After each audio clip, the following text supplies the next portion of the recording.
ሰላም። ዛሬ አንድ ታላቅ ሰው እንተዋወቃለን። ታላቅ ነው ያልኳችሁ ትልቅ ሆኖ ስለጀመረ አይደለም፣ በትጋት ላይ ብልሃትን ጨምሮበት ወደ ትልቅነት ስላደገ ነው እንጂ። ታሪኩን እስከ መጨረሻው ስትከታተሉት እያጋነንኩለት እንዳይደለ በእርግጠኝነት ትረዳላችሁ። ከተራ ሰውነት ወደ ታላቅ ሰውነት መሻገር እንደሚቻልም ትማሩበታላችሁ። የማወራችሁ እንደ አውሮፓውያን አቆጣጠር በ1971 ዓ.ም በደቡብ አፍሪካ ፕሪቶሪያ ስለተወለደው ስፔስ ኤክስ፣ ቴስላ፣ ቦሪንግ ካምፓኒ፣ ኒውራሊንክ፣ ኤክስ ወይም ደግሞ በቀድሞ መጠሪያው ትዊተር እንዲሁም ኤክስኤአይ የሚባሉ ኩባንያዎች ባለቤት ስለሆነው የዓለማችን ቁጥር አንድ ባለጸጋ ሰው ኢሎን ማስክ ነው። ሰብስክራይብ ካላደረጋችሁ እባካችሁ ሰብስክራይብ አድርጉና ቤተሰብ እንሆን። ላይክ በማድረግም ይህ ቪዲዮ ለብዙዎች እንዲደርስ ምክንያቱ ነው። ወደ ኢሎን ታሪክ ልመለስ። የኤሌክትሮሜካኒካል መሐንዲስ ከነበሩት ደቡብ አፍሪካዊ አባቱ ኤሮል ማስክ እና ሞዴል እንዲሁም የምግብ ባለሙያ ከነበሩት ካናዳዊት እናቱ ማዬ ማስክ የተወለደው ኢሎን ማስክ በልጅነቱ ሌሎች ጓደኞቹ እንደሚያደርጉት አሻንጉሊትና ጌም በመጫወት የሚደሰት ልጅ አልነበረም። አብዛኛው ልጅ ከሚዝናናበት ነገር ይልቅ በሌሎች ነገሮች ይመሰጥ ነበረ። ኢሎን ማስክ ትልልቅ ጥያቄዎችን የሚጠይቅ ለነዛም መልስ ለማግኘት ጉጉት የነበረው ልጅ ነው። ለምሳሌ ሮኬቶች ግን የሚበሩት ለምንድን ነው? ሰዎች ከምድር በተጨማሪ በሌላ ፕላኔት ላይ መኖር የማይችሉበት ምክንያት ምንድን ነው? ቴክኖሎጂን በመጠቀም ይህንን መቀየር የሚቻለውስ እንዴት ነው? የሚሉትንና ሌሎችንም ግዙፍ ጥያቄዎች የሚጠይቅ ትንሽ ሆኖ ትልልቅ ነገሮችን በማሰብ የሚያሳልፍ አስደናቂ ልጅ ነበረ። በቋሚነት ረጅም ጊዜ ሰጥቶ ከሚያደርጋቸው ነገሮች ውስጥ ዋነኛው ደግሞ መጽሐፍ ማንበብ ነበረ። ለኢሎን መጽሐፍት ዓለሙ ነበሩ። በተለይ ደግሞ ከሚወዳቸው ከሳይንስ ፊክሽን፣ ከፊዚክስ እና ከኢንጂነሪንግ ጋር የተያያዙ በአገሩ ቤተ መጽሐፍት ውስጥ ያሉትን ሁሉንም መጽሐፍት አንብቦ ጨርሷል ማለት ይቻላል። በጣም የሚደንቀው ይህንን ሁሉ ሲያደርግ ኢሎን ገና 10 ዓመቱ ነበር። የትምህርት ቤት ህይወት ለኢሎን ቀላል አልነበረም። ዝምተኛና አብዝቶ የሚያስብ ልጅ ስለነበረ በብዙ ተማሪዎች ይቀለድበት ነበር። ወይም በዚህ ጊዜ ሁላችንም የምናውቃትን አንድ የተለመደች አገላለጽ ተጠቅሜ ስነግራችሁ ሙድ ይያዝበት ነበር። በየትኛውም ቦታ የኢሎን ማስክ አይነት ባህሪ ያላቸው ተማሪዎች፣ በተለይ ደግሞ ጨዋታና ፌዝ በሚያበዙ ተማሪዎች ፋራ እየተባሉ እንደሚተረቡ የሚታወቅ ነገር ነው። አስባችሁታል? ግን ዓለም የተቀየረችው ትናንት ፋራ እየተባሉ ይቀለድባቸው በነበሩ ልጆች ነው እኮ። ምሳሌ ልስጣችሁ። አልበርት አንስታይን ነገሮችን በተለየ መንገድ ያስብ ስለነበረ ብቻ በክፍሉ ተማሪዎችና በአስተማሪዎችም ሳይቀር ዘገምተኛ እየተባለ ይቀለድበት ነበር።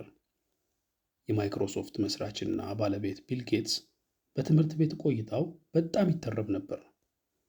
ጄፍ ቤዞስም ሙድ ይያዝበት እንደነበረ ይነገራል። ከዚህ የተነሳ እንዲህ ያሉ ልጆች ራሳቸውን ገለል የማድረግ ጸባይ ቢኖራቸውም የሚገርመው ከላይ ከላይ ሲታይ መጥፎ የሚመስለውን ገለል የማለትን ባህሪ እነሱ ግን ለመልካም ተጠቅመውበታል። ከሌላው ተለይተው ለብቻቸው ማሳለፋቸው ነገሮችን በተለየ ሁኔታ ለመረዳትና ጨዋታና ፌዝ ከማብዛት ይልቅ ጊዜያቸውን ዓለምን የሚለውጡ ነገሮች ላይ በማሰብ ለማጥፋት ተጠቅመውበታል። ኢሎን ማስክም እንዲሁ ይሾፍበት ነበር። እንዲያውም ይሄ ነገር መጠኑን አልፎ በሚያሾፉበት የክፍል ተማሪዎች ከደረጃ ተገፍትሮ በመውደቁ ጉዳት ደርሶበት ያውቃል። ሆኖም ይህ አስቸጋሪ ሁኔታ ኢሎንን ያደርግ የነበረውን ከመቀጠል አላስቆመው። እንዲያውም የበለጠ እንዲገፋበት አነሳሳው እንጂ። ኢሎን ገና በልጅነቱ ስላደረገው አንድ በጣም የሚደንቅ ነገር ልንገራችሁ። በ12 ዓመቱ ብላስተር የሚባል ቪዲዮ ጌም መስራት እንደቻለ የምናውቅ ስንቶቻችን ነን? የሚገርመው ይህንን ያደረገው ትልቅና ውድ ትምህርት ቤት ተምሮ አይደለም፣ ማኗል በማንበብ ብቻ ራሱን በራሱ ኮዲንግ አስተምሮ እንጂ። ከዛም የሰራውን ጌም ለአንድ ድርጅት $500 ሸጠው። በጊዜው እኮ ኮድ ማድረግ ይቅርና ኮምፒውተር እንኳን በኢሎን ዕድሜ ባሉ አብዛኛው ተማሪዎች ዘንድ እንደ መጫወቻ ነበር የሚታየው። ኢሎን ግን የፈጠራ መሳሪያ አድርጎ የቆጥረው ነበር። አንድን ዕቃ አንዱ እንደ መጫወቻ፣ ሌላው ደግሞ ትልቅ ነገር መፍጠር የሚያስችል መሳሪያ እንደሆነ ይወስደዋል። ትልቁ ቁም ነገር ያለው ከዕቃው ሳይሆን ከእይታው ነው ማለት ነው። አንድ ጊዜ እስኪ ሁላችንም እጃችን ላይ ያሉትን መሳሪያዎች እናስባቸው። አንዳንዶቻችን ኮምፒውተር ይኖረናል። በእርግጠኝነት ግን ብዙዎቻችን የእጅ ስልክ አለን። አሁን እንኳን ይህንን ፕሮግራም በስልካችን ወይም በኮምፒውተራችን አሊያም ደግሞ በታብሌታችን ነው እየተከታተልን ያለ ነው።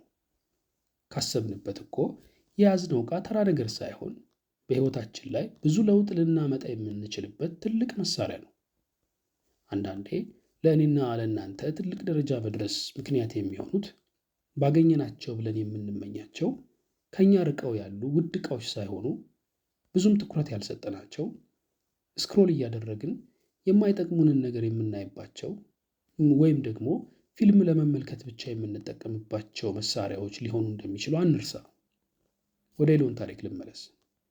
ከዛ በፊት ግን አንድ ነገር ተቸገሩልኝ። እባካችሁ ሰብስክራይብ እና ላይክ አድርጉልኝ።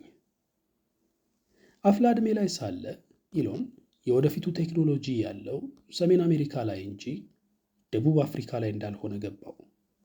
ከዛም የሕይወቱን ሁለተኛውን ምዕራፍ ለመኖር በ17 ዓመቱ ደቡብ አፍሪካ ለቆ ካናዳ ገባ። እንደገባም አጠና እየፈለጠና ሌሎችንም ትንንሽ ስራዎችን እየሰራ አዲሱን ሕይወት ሀብሎ ጀመረ። በዚያም ሳለ ኩዊንስ ዩኒቨርሲቲን ተቀላቀለ።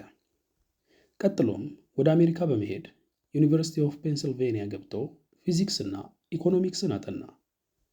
ተመርቆ ከወጣ በኋላም እንደ አውሮፓውያን አቆጣጠር በ1995 ዓ.ም የቴክኖሎጂ ዓለም እምብርት ወደ ሆነው ሲሊከን ቫሊ ተጉዞ ከወንድሙ ጋር ዚፕቶ የተባለን አንድ ኩባንያ መሰረቱ።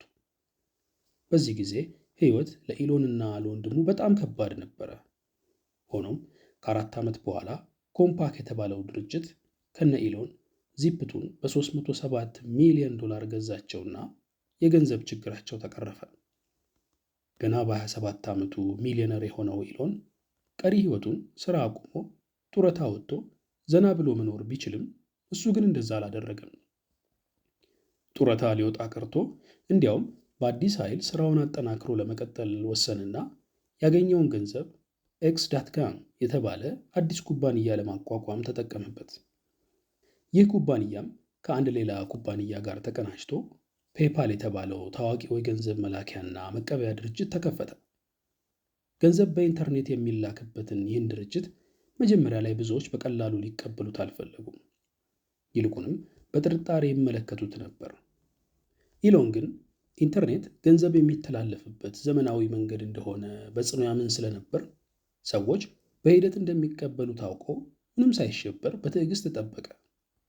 ከዛም ኢሎን ያለው አልቀረም፣ ፔፓል ተቀባይነት እያገኘ መጣና ሚሊዮኖች ይጠቀሙበት ጀመር።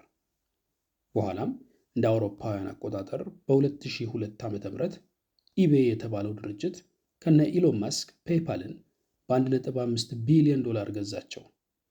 ኢሎንም ከሽያጩ ላይ 180 ሚሊዮን ዶላር ደረሰው። አሁንም ግን ኢሎን ባገኘው ረክቶ ከመቀመጥ ይልቅ ገንዘቡን ሌሎች ትልልቅ ጉዳዮች ላይ ሊያውለው ፈለገ። ይሄኛው ደግሞ በጣም ከባድና እንዲያውም በጊዜው በብዙዎች ዘንድ የማይቻለው የተባለ ነገር ነበር። ኢሎን ማስክ ልጅ ሆኖም ከምድር ውጭ በሌላ ፕላኔት ሰው መኖር ለምን አይችልም ሲል ራሱን ይጠይቅ የነበረውን ጥያቄ ለመመለስ ስፔስ ኤክስ የተባለውን ኩባንያ መሰረተ። በመቀጠልም ያለ ነዳጅ በኤሌክትሪክ ኃይል ብቻ መንቀሳቀስ የሚችሉ መኪኖችን ለዓለም ለማስተዋወቅ የነበረውን ህልሙን ለማሳካት ከሌሎች 2 ሰዎች ጋር በመተባበር ቴስላ የተባለውን ኩባንያ አቋቋመ። ኢሎን ሰዎች ማርስ ላይ መኖር ይችላሉ የሚል እምነቱን ለማሳካት ነበር ስፔስ ኤክስን የመሰረተው። የግል የስፔስ ድርጅት በጣም አክሳሪ ነው ሲሉ በጊዜው ብዙዎች የኢሎንን ሐሳብ ተችተውታል። ኤሌክትሪክ መኪናዎች ቀርፋፋና ደባሪ ናቸው ሲሉ ቴስላንም ቢሆን አጣጥለውበታል። ኢሎን ግን በዚህ አልተረበሸም፣ አልተሸበረምም። ይልቁንም የጀመረውን አጠናክሮ ገፋበት። ስፔስ ኤክስ ስራ ከጀመረ በኋላ ፋልከን 1 የተባለውን የመጀመሪያውን ሮኬት ወደ ጠፈር ቢልክም ሮኬቱ ፈንድቶ ውጤታማ ሳይሆን ቀረ። ሁለተኛውም ተተኮሰ፣ እሱም ፈነዳ። ያ ብቻ እንዳይመስላችሁ፣ ለሶስተኛ ጊዜ ሮኬት ወደ ጠፈር ተልኮ ሳይሳካ ቀረ። ልብ በሉ፣ እያወራን ያለነው ስለ 100 ሚሊዮኖች ኪሳራ ነው። በዚህ ጊዜ ኢሎን ፔፓል ተሽጦ ያገኘውን ሙሉ በሙሉ ሊያጣ የቀረው ጥቂት ገንዘብ ብቻ ነበር። ሰራተኞቹ ሳይቀሩ ድርጅቱ የሚፈርስ መሰላቸው። ሆኖም ኢሎን አልቆመም። የቀረው ገንዘብ አንድ ተጨማሪ ሮኬት ለመተኮስ እንደሚበቃ ለሰራተኞቹ ነግሮ አራተኛውን ሮኬት ለመተኮስ ወሰነ። ይሄኛው ካልተሳካ ግን በቃ ካምፓኒው ፈራሽ ነው። አራተኛው ሮኬት ተተኮሰ። እንደ ከዚህ ቀደሞቹ ግን አልነበረም። አልፈነዳም፣ ውጤት አልባም አልሆነም፣ ተሳካ። ከዚህ በኋላ ኢሎን ከናሳ ጋር የ1.6 ቢሊዮን ዶላር ኮንትራት ተፈራረመና ስፔስ ኤክስ ከመፍረስ ዳነ። በተመሳሳይ ጊዜ ውስጥ የኤሌክትሪክ መኪና ከነዳጅ መኪና የተሻለ መሆኑን ለዓለም ለማሳየት በጣም ይፈልግ የነበረው ኢሎን ከወዳጆቹ ጋር ተባብሮ ቴስላ ሮድስተር የተባለውን የመጀመሪያውን መኪና አመረተ። ሆኖም የምርት መንቀራፈፍና የዋጋው መወደድ ለደንበኞች ምቾት ስላልሰጣቸው ባለሀብቶች ከድርጅቱ ጋር ብዙ ሊቀጥሉ አልፈለጉም፣ መውጣት ጀመሩ። በ2008 ዓ.ም ቴስላ ሊፈርስ ጫፍ ደርሶ ነበር። ብዙዎች ቴስላ አይተርፍም ብለው ቢደመድሙ፣ ኢሎን ግን እጁ ላይ የቀረውን ገንዘብ አፍስሶ ቴስላን ከመፍረስ ታደገው። በኋላ ግን ቴስላ የምድራችን እጅግ ውዱ የመኪና ኩባንያ ለመሆን በቃ። ኢሎንም የኤሌክትሪክ መኪኖች የነዳጅ መኪኖችን የመተካት ብቃት እንዳላቸው ለዓለም ማረጋገጥ ቻለ። አሁን ላይ በአገራችን እንኳ ከጊዜ ወደ ጊዜ የኤሌክትሪክ መኪኖች ቁጥራቸው ሲጨምር፣ በተቃራኒው የነዳጅ መኪኖች ደግሞ ቁጥራቸው ሲቀንስ እያየን ነው። የኤሌክትሪክ መኪኖች የነዳጅ መኪኖችን በቁጥር በልጠው ከዚያም ሙሉ በሙሉ ተክተው የምናይበት ጊዜ ብዙ ሩቅ አይመስልም። አስቡት እንግዲህ፣ ይህ ነገር እኮ ከሆኑ 10 ዓመታት በፊት አንድ ሰው አእምሮ ውስጥ የነበረ ሐሳብ ነው። አሁን ግን ተጨባጭ እውነት ነው። ኤሊያኖር ሩዝቬልት ህልማቸውን የሚያምኑ የነገ ባለቤቶች ይሆናሉ ትላለች። እውነቷን እንደሆነ አንዱ ምስክር ኢሎን ማስክ ነው። ትናንት አለመ፣ ዛሬ እሱ ሆነ። በዚህ ሰዓት ኢሎን ማስክ ስፔስ ኤክስ ላይ 43% ድርሻ የእሱ ነው። ቴስላ ላይም እንዲሁ የትልቁ ድርሻ ባለቤት ኢሎን ነው። ከዛ በተጨማሪ ኤክስኤአይ የሚባል የአርቲፊሻል ኢንተለጀንስ ኩባንያም አለው። ትዊተር የተባለውን ታዋቂውን የማህበራዊ ኔትወርክ ፕላትፎርም በ44 ቢሊዮን ዶላር ገዝቶ የራሱ አድርጎታል። ኤክስ ብሎም ሰይሞታል። ኒውራሊንክ እና ቦሪንግ ካምፓኒ የተባሉት ድርጅቶችም የሱ ናቸው። ቢትኮይን፣ ኢቴሪየም፣ ዶች ኮይን የተባሉት ክሪፕቶ ከረንሲዎች ሳይቀር እንዳሉት ይነገራል። በዚህ ሰዓት የሚስተካከለው ቀርቶ የሚጠጋው ጠፍቶ አጠቃላይ ሀብቱን ወደ 852 ቢሊዮን ዶላር አድርሶት ዓለምን ከማስገረም አልፎ ማስደንገጥ ጀምሯል። በቅርቡ ዓለም በታሪክ የመጀመሪያውን ትሪሊዮነር ልታይ ይመስላል። ያልኩትን ሰምታችሁኛል አይደል? ቢሊዮነር አላልኩም፣ ትሪሊዮነር። አሁን ኢሎን ማስክ ከዚህ ቀደም ከተሰሩት ሮኬቶች ሁሉ የላቀውን ስፔስ ኤክስ ስታርሺፕ የተሰኘውን የዓለማችን ግዙፉን ሮኬት ገንብቷል። ይህን ያደረገበት ምክንያትም በመቶዎች የሚቆጠሩ ሰዎችን ወደ ማርስ በመላክ ከተማ ሰርቶ ሰዎች ማርስ ላይ መኖር እንደሚችሉ ለዓለም ለማሳየት ነው። ይህን ሐሳቡን ብዙዎች የማይቻል ቅዠት ነው እያሉ ነው። እስኪ እናንተ ልጠይቃችሁ፣ ይሄ ሰው ህልሙን እያሳካ የመጣ ሰው ነው። ይህስ ህልሙ ይሳካለታል ብላችሁ ታስባላችሁ? ሰዎች ማርስ ላይ መኖር የሚችሉበት ጊዜ ይመጣል ብላችሁ ታምናላችሁ? ምን ይመስላችኋል? መልሳችሁን ኮሜንት አድርጉልኝ። አመሰግናለሁ።